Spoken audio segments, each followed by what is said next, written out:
بسم اللہ الرحمن الرحیم الحق المبین۔ اگلا جو ٹاپک ہے وہ یہ ہے کہ حضور پاک صلی اللہ علیہ وسلم کے علم کو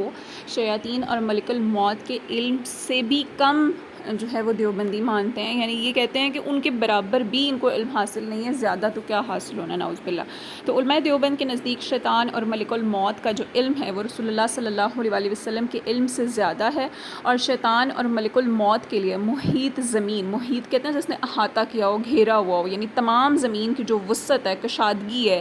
علم دلیل شرعی سے ثابت ہے۔ یعنی ملک الموت کے بارے میں یا دیگر فرشتوں کے بارے میں جو آیا ہوا ہے سورۃ سجدہ میں ہے نا، کہ اللہ پاک نے ارشاد فرمایا ہے کہ وہ ملک الموت جو ہے وہ تمہیں موت دیتا ہے۔ تو موت دینے سے مراد یہ کہ ان کو یہ ذمہ داریاں سونپی گئی ہیں، اللہ کی طرف سے ان کو یہ علم عطا ہوتا ہے کہ فلاں کی جان نکالنی ہے تو وہ جا کے ان کی روح قبض کر لیتے ہیں۔ اسی طرح سے سورۃ انعام میں جو ہے وہ فرشتوں کا ذکر کیا گیا ہے، اور شیاطین کے علم کے دیکھیں تو سورۃ سبا میں اور سورۃ الشعراء میں جو ہے وہ شیاطین کے علم کا ہے کہ وہ چوری چھپے جو ہے وہ گن سن لیتے ہیں، پھر وہ اکثر جھوٹ بولتے ہیں، یعنی اس طرح کی آیات مبارکہ جو وہ وہاں پر آئی ہیں۔ تو کہتے ہیں کہ یہ دلیل شرعی سے ثابت ہے، یعنی شرعی دلیل یہاں پر آئی ہوئی ہے، قرآن یا حدیث سے ان کا علم جو ہے وہ ہمارے سامنے آتا ہے کہ ملک الموت کو بھی اللہ تعالیٰ نے علم عطا کیا اور شیاطین کو بھی اللہ تعالیٰ نے علم عطا کیا ہے۔ اور فخر عالم صلی اللہ علیہ وسلم کے لیے اس علم کا ثابت کرنا شرک ہے۔ دیکھیے براہین قاطعہ مصنفہ مولوی خلیل احمد امبیٹھوی، مصدقہ مولوی رشید احمد گنگوہی، مطبوعہ ساڈھورہ، صفحہ 51 پہ جو ان کی عبارت ہے وہ یہ ہے کہ الحاصل غور کرنا چاہیے کہ شیطان و ملک الموت کا حال دیکھ کر علم محیط زمین کا یعنی تمام زمین کا جو علم ہے اس کو فخر عالم یعنی حضور پاک صلی اللہ علیہ وسلم کو خلاف نصوص قطعیہ کے، نصوص قطعی کسے کہا جاتا ہے؟ قرآن یا حدیث کی کوئی واضح عبارت وہاں پر حدیث متواتر وغیرہ کی کوئی ایسی موجود ہو کہ جس کے بیچ میں کسی تعویل کی، کسی شک کی گنجائش نہ ہو، اس کو نصوص قطعیہ کہتے ہیں، ٹھیک ہے؟ تو یعنی کوئی ایسی وہاں پر آیت یا حدیث نہیں آئی جس سے حضور پاک صلی اللہ علیہ وسلم کا علم ہو، تو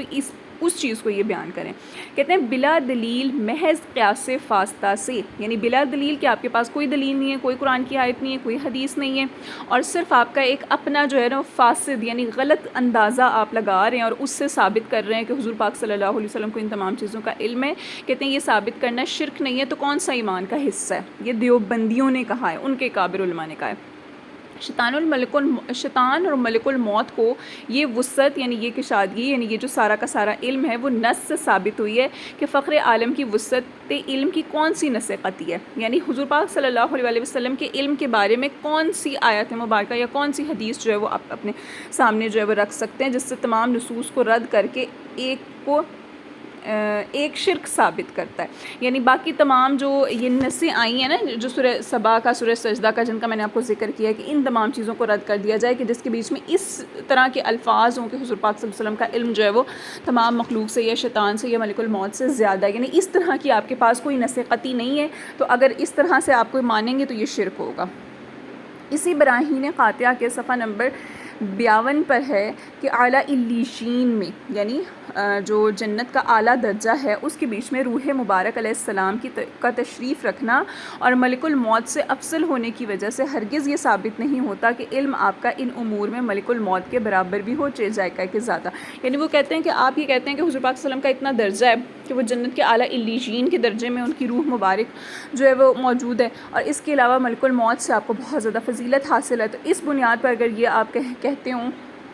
کہ حضور پاک صلی اللہ علیہ وسلم کا علم جو ہے وہ تمام مخلوقات سے یا ان تمام سے زیادہ ہے، ایسا نہیں ہو سکتا، یعنی آپ کا تو علم ان کے برابر بھی نہیں ہے، زیادہ تو کیا ہونا ہے؟ تو گویا یہ حضور پاک صلی اللہ علیہ وسلم کی شان میں تنقیص کی گئی ہے، کمی کی گئی ہے، تو یہ گستاخی کا باعث بنتی ہے۔ تو اہل سنت کا اب کیا مذہب ہے اس کے بارے میں؟ کہ اہل سنت کا مذہب یہ ہے کہ رسول اللہ صلی اللہ علیہ وسلم کے مقابلے میں شیطان کے لیے محیط زمین کا علم ثابت کرنا اور حضور پاک صلی اللہ علیہ وسلم کی ذات اقدس سے اس کی نفی کرنا بارگاہ رسالت کی سنت توہین ہے، سنت نہیں ہوگا، یہ صریح توہین ہوگا، ٹھیک ہے؟ اہل سنت کے نزدیک شیطان و ملک الموت کے محیط زمین کے علم پر یعنی تمام زمین کے علم پر قرآن و حدیث میں کوئی نص وارد نہیں ہوئی۔ جو شخص نص کا دعویٰ کرتا ہے وہ قرآن و حدیث پر نہایت ہی ناپاک بہتان باندھتا ہے۔ اب آپ یہ کہیں گے کہ ابھی آپ نے کہا کہ سورہ سبا میں اور سورہ شعراء میں ان تمام چیزوں کا ذکر ہے، تو وہاں پر دیکھیں میں نے الفاظ آپ کو بولتے سورہ سجدہ میں آتے ہیں کہ وہ موت دیتا ہے ملک الموت تمہیں ٹھیک ہے. تو اس سے کیا واضح ہوتا ہے کہ یہاں پر یہ الفاظ تو نہیں بیان کیے گئے نا واضح طور پر کہ یہ کہا جائے کہ ملک الموت کا علم جو ہے نا وہ حضور سے زیادہ ہے، یا اس میں یہ کہا جائے کہ ان کو جو ہے وہ ساری کی ساری دنیا کا علم ہے، ساری کی ساری زمین کا علم ہے. یہ تو نہیں کہا گیا. وہاں پر تو ان کی ایک ذمہ داری کا ذکر کیا گیا ہے کہ وہ روح قبض کرتے ہیں، وہ جو ہے تمہیں موت دیتے ہیں. تو گویا وہاں پر ایک عملی ذمہ داری کو بیان کیا گیا، ان کے علم کو بیان نہیں کیا گیا. جبکہ یہ لوگ جو ہیں وہ اس کے بارے میں اس نص قطعی کو مانتے ہیں کہ نہیں جی یہاں سے اشارتاً ان کے علم کی وضاحت ہو رہی ہے کہ ظاہر سی بات ہے ان کو پتہ ہوگا کہ تمام دنیا میں لوگ جو ہیں وہ پائے جاتے ہیں، تو تبھی وہ وہاں جا کر روح ان کی قبض کریں گے نا. تو گویا یہ اس چیز کی وضاحت یہاں سے کر رہے ہیں. اور اسی طرح سے جو شیاطین کے بارے میں آیا تو اس کے بیچ میں نے آپ کو الفاظ بتایا کہ وہاں پر وہ کہتے ہیں کہ چوری چھپے وہ گن سن لے لیتے ہیں اور اس کے بعد جو ہے وہ جھوٹ بولتے ہیں. تو اس کا مطلب کیا ہے کہ ان کو جو علم عطا ہوتا بھی ہے وہ چوری چھپے سن کے ادھر ادھر جا کے، کیونکہ اللہ پاک نے ان کو یہ طاقت بخشی ہوئی ہے تو وہ چوری چھپے سن کر وہ چیزیں حاصل کرتے ہیں، ورنہ ان کو ذاتی طور پر اس طرح کا کوئی علم حاصل نہیں ہوا جس کے بارے میں ہم کہیں کہ کوئی آیت آئی ہوئی ہے یا کوئی حدیث آئی ہوئی ہے. تو اس لیے کہتے ہیں کہ یہ ساری کی ساری چیزیں جو آپ نصوص قطعی سے ثابت کر رہے ہیں کہ جی ان کے لیے ثابت ہیں، وہ اصل میں ان کی عملی ذمہ داریوں کا وہاں پر جو ہے وہ بیان کیا جا رہا ہے کہ ان کے اندر کیا کیا صفات پائی جاتی ہیں، کیا کن کن چیزوں سے یہ متصف ہیں. اسی طرح حضور پاک صلی اللہ علیہ وسلم کے علم کو نصوص قطعیہ کے خلاف کہنا بھی قرآن و حدیث پر افتراء عظیم ہے. یعنی بڑا جو ہے افتراء کہتے ہیں جھوٹ باندھنے کو، یعنی بہت بڑا جھوٹ باندھنا ہے. کہ ظاہر سی بات ہے قرآن و حدیث میں کوئی ایسی نص وارد نہیں ہوئی جس سے رسول اللہ صلی اللہ علیہ وسلم کے حق میں محیط زمین کے علم کی نفی ہوتی ہو، بلکہ قرآن و حدیث کے بے شمار نصوص سے حضور پاک صلی اللہ علیہ وسلم کے لیے ہر چیز کا علم ثابت ہے. یعنی اگر ہم آیتیں پڑھیں، اگر ہم حدیثیں پڑھیں تو وہاں سے ہمیں یہ باتیں واضح ہو جاتی ہیں کہ حضور پاک صلی اللہ علیہ وسلم نے پیشن گوئیاں کی تھیں کہ یہاں پر جو ہے وہ یہ صحابی شہید ہوگا، یہاں پر یہ صحابی شہید ہوگا. امام حسین علیہ السلام کے بارے میں حضور پاک صلی اللہ علیہ وسلم نے